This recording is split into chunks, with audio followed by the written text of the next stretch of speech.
Like, surely, listen, pessimistic at the best of times, but I always lean back on last summer, and even we done shows, and I always used to say that I'm just letting them do what they need to do, because over the last couple of years they've done what they've done, and we've had two title challenges. It's the closest we've just come. So this summer, the grace, here you go. Do what you need to do to go win the title next season, which was last season. And they proceeded to end it with Sterling deadline day. Hence why I flipped deadline day, because it's done by then. But Yeah. this summer, I'm just like, nah, year 5 transfer window can't be working out the way it worked out. Then year 5.5, January window, nothing. So year 6, I'm sorry, but we needed to have hit the ground running, because Arteta spoke of goosebumps. I'm going to keep on quoting that. And at the end of the day, I'm looking at Liverpool and City signings, and the goosebumps I've got is more frightened goosebumps than it is excited goosebumps, because it's like, Maybe he's a Travis Scott fan, man. You know what I mean? bro, Goosebumps. bro, I'm thinking right now it's looking like we're on pace for third next season, if that. Bro, do you know what? Like, I'll be honest, all right? The sun's out. I'm trying to relax, but it's difficult. We're fans and we create content. So, from both points of view, you can't help but be a little bit concerned, because you're seeing people are saying, oh, yeah, but they did that because of the Club World Cup. But Liverpool were about to smash the transfer record. They got Frimpong. They're going to get Kirkes. There's rumours today they're going to go for Isak at the end of the window. And I'm like, we've spoken about Isak so many times. All we heard is at the end of the season, Arsenal going to go for Isak. The minute they got Champions League, it just disappeared. And I'm like, why? Why do we never test the waters? Sometimes people say, oh, I've heard a lot of people say, oh, you can't get Isak because they've got Champions League. But has anyone ever put 125 million on the table and said, let's see how they act. Let's see how Isak acts with that offer on the table. Sometimes you've got to get a player out of a club. It doesn't appear that he's available, but the moves you make get him out of the club. So I'm trying to go with the mindset that it's not about doing it quickest, it's about doing it the best. That's the only way I'm going to cope with this, because I remember 2 years ago we signed Havertz early in the window, and people could say, oh, that was, but I didn't want Havertz at Arsenal. So the problem is, if they take a long time and don't bring the right players in, that's when it's like, you made us wait for that. Like, that's not enough. So I'm trying to stay calm. You know what I mean? I'm trying to think about the holidays and the sun's out, and you know what I mean? You're doing up Tarzan in the jungle and all that, you know what I mean? So, but if they make us wait and then they don't bring the right players in, we'll be That's the having worry, bro. That's the worry, that's that it the all worry. unravels again. That's the thing for me, because Yeah, it's on the cusp. I mean, listen, the Gabriel contract is positive. I guess that's the brilliant. so far the only positive. But there was 3 big contracts coming into 2 years this summer: Gabriel, Saka, and Saliba. Gabriel signed, sealed, delivered now, solid, confirmed. Which is nice, but when you consider the other work that needs to be done, it's hard to really get carried away with it in isolation as well. I think there was something out today. I don't know, through I think it came out on this channel that Kivior's staying or wants to stay here as well. So that's what I want to be hearing, because we can't be replacing the players that have actually been doing their job. We need to build on the players that have been doing, and Kivior's been doing his job. If he needs to slot any slots in, that's his job. So that's positive news, I guess. But like I said, it's hard to really focus on it when it's not coupled up with at least one signing into the first team already. Like, Yeah. yeah, the Gyökeres. I mean, I haven't spoken to you in a little while about it, but Gyökeres has obviously come out, or Fabrizio's come out and said Gyökeres prefers the move or favors the move, or is waiting for Arsenal rather than United. Yeah. Um, what do you make of that? I mean, has it swayed the decision? Do you care if it's either or? Should it be both? Like, how are you looking at this moment in time? I mean, I would like both. It's just probably not realistic because of how Arteta sees Kai Havertz. I think the only way you could get both is if Havertz went and then Jesus got moved on when he was back, just because of the wage structure. But listen, I've said for a long time, getting back into the Champions League and challenging for the league should mean that when you need a position in the team, you're going for the best available. And for me, I've said many times, Sesko has got a lot of potential, but potential is not what we need in the striker position. Now, sometimes potential can just blow up overnight and become a superstar out of nowhere. But surely everybody can see we need a goal scorer. And at the moment, Gyökeres is one of the #1 goal scorers. To me, going into this summer, I said Isak, Gyökeres, Osimhen, they were the three for me. If it was anybody outside of those three, I was going to be a little bit pessimistic because they're the three that are banging goals in, that all, obviously Isak's going to be difficult to get, but those are three that look like we were linked with. We've spoken to them before. So if it's not Isak, for me, it's got to be Gyökeres or Osimhen. So I think it's interesting that he sort of put that out there that he wants to go to Arsenal over Man United, because if Arsenal don't sign him, what does that do Yeah. with the Man United move? Is it, you know what I mean? So maybe that's his agent trying to apply a little bit of pressure and just say, look, man, hurry up if you're trying to, because it looks like we're negotiating with him and Sesko, and then we're going to figure out which one we sign. So Yeah, you still figuring shit out this late. Like, I know Berta's coming in no, March, but Berta should have come in, been briefed on what, you know, surely we've been thinking about this for 18 months now. Both strikers ringing bells, different reasons, 18 months now. So this whole figuring out stuff is just, listen, on one hand, I know it's just reopened the window, but on the other hand, the team that wiped the floor with us in the league last season have improved in 2-3 areas. All right, some impact on the Trent stuff, but I mean, no one's talking about the Trent stuff anymore because of how good the replacements or the names have been in terms of 2 fullbacks. Well, Kirkes will be announced soon enough, and Bert's coming in.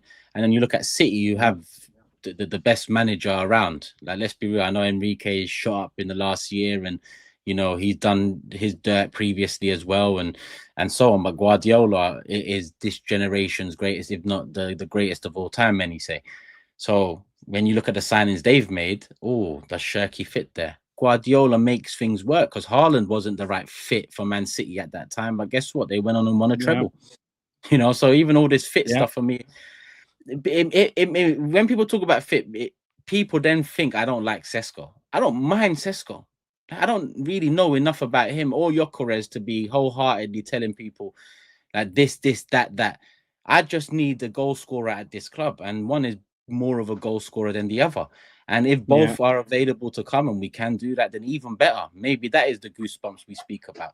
But when people try and justify things, and I go back to what you were saying about Isak, you know, I don't know. I mean, other fan bases might do this as well. I'm talking mainly online here, but don't get twisted. Fans that I go to games and friends, and we make an awful lot of excuses, and it's probably copium that does it, but it just falls right into the laps of this ownership. Because with Isak, I never understand, and this is something that happens all the time. If they make Champions, it's not just Isak, and if they make Champions League, I doubt he's going to leave the club. Broski, Isak wants to win the Premier League, win the Champions League. These players want to win. It's not about if they get in it, he's going to be content to stay. You can force a team's hand. You can entertain. You can see, test the waters and find out. I think that's what we should be doing, really, because if we want the best in that position, then Isak is the one. Now, he might not be available, right? But if you don't test the waters, then I can't really excuse you moving on to the whole Gyökeres or Sesko thing. Test the waters. Let's see what's going on. If they reject a couple bids, then all right, we have to move on because we can't dilly and dally. We need to, you know, we need to bring in the player. We need to bring it into the position. But us making excuses for it in January, the same portion would be like, it's hard to take the best players in January. You have to pay a premium. Oh, is that right? Cool. Marmoush into City. Cool. Luis Diaz into Liverpool. Cool. We've done it ourselves with Oba. So there's examples there in the last 5, 6, 7 years that January is a window you can bring in. Oh, Kvara goes PSG. Oh, market opportunity, maybe not big enough. But we make our excuses and then we fight those excuses. Like we argue for those, and then it just sounds like you're arguing for the ownership. Yeah. Because that's the excuses that they make. And reality tells you otherwise because you look around and you can see others doing what apparently we cannot do. And there's no reason for it whatsoever. Yeah. And do you know what? When you speak there about you know, strikers fitting the system and things like that, I always think with good players, man, you can adapt to other good players. Like we replaced Giroud with Aubameyang. They're two totally different profiles of player. One's a target man, one's a quick poacher. But we adapted to him and it worked. Like you said, Aguero went, Haaland came in. So when a lot of people are saying Sesko fits the system better, maybe because he drops deep and links up play a little bit more. But we also have to remember this system hasn't won us a trophy in a lot of years. So maybe the system needs adapting. When Man City were being linked with Turkey, I had a lot of people going, "Oh, that's not a Pep kind of player, man. He don't put." But Pep understands that sometimes you have to adapt. You've got to be adaptable. You can't just be, "This is our play," and every player's got to fit the exact thing. Pep probably knows, like, okay, my system didn't work last year, so I need to adapt and evolve a little bit and bring in some young players with a bit of flair who get on the ball and make things happen. So I think Arteta should actually be sitting there going, do you know what? My system has maybe got us to this point where we are, but we need to tweak it a little bit to maybe go to that next level, which is why I would love to see Arsenal get a prolific goal scorer, that we haven't had since Oba left, because Jesus isn't that player, Havertz. So for me, I know some people say sometimes it's too simplistic. We need a goal scorer. Go and buy the best goal scorer available on the market. And that is at the moment not Yeah, but Benjamin them Sesko. people that say too simplistic, they're too mathematical with it. Yeah. Like, bruv, like what? You're jumping through hoops to try justify. And then when the question comes, do you think he hits the ground running? The answer more time from these, mathematicians out there is no. He's gonna need time. That's the Yeah. point. That is the point. It's not that I don't like Sesko. Sesko intrigues me. Gyökeres Yeah. excites me. And for me, that's a difference. You can get both because that'll help for sure. Goosebumps and all of that. We've bought 2 left backs and 2 goalkeepers in same windows and all of this other positions, 6 over the 3. So why can't we buy 2 strikers all of a sudden? That's some of the next we can't do that. 2 strikers, who does that? Who fucking buys 6 and 7 goalkeepers and left backs in 4 years? Us as well. Yeah. But like for me, all this algebra people are there, and to make it make sense with Sesko, I get it. Sesko's a good young player. He might be the next up in 2 years. Whether we get him or not, we might look back at this and say, "Oh, look what he turned into." But it's what happens in those 2 years, because if you don't win something in those 2 years, we'll be saying, "Oh, look what he turned into," while Saliba's winning something over in Madrid. I mean, Saka, I think he will sign a contract, but even the contracts of Lewis Skelly and Ethan, like they're not sorted yet either. So even the contract situations right now need ironing out. So let me ask you a question. Bert has come in. Josh and Mikel have been here. Obviously, they've been here. Like, so far, who do you look at as the reason for this, or is there a this that there needs a reason? Because by that I mean, are they comfy? Are they sitting back? This is the plan. Let's see how the market unfolds. Or do you think it's slow for a particular, like, who do you think is the man that is in, what you're looking at now and saying, yo, you need to start sorting shit out? Is it Mikel, Bert, or is it Josh?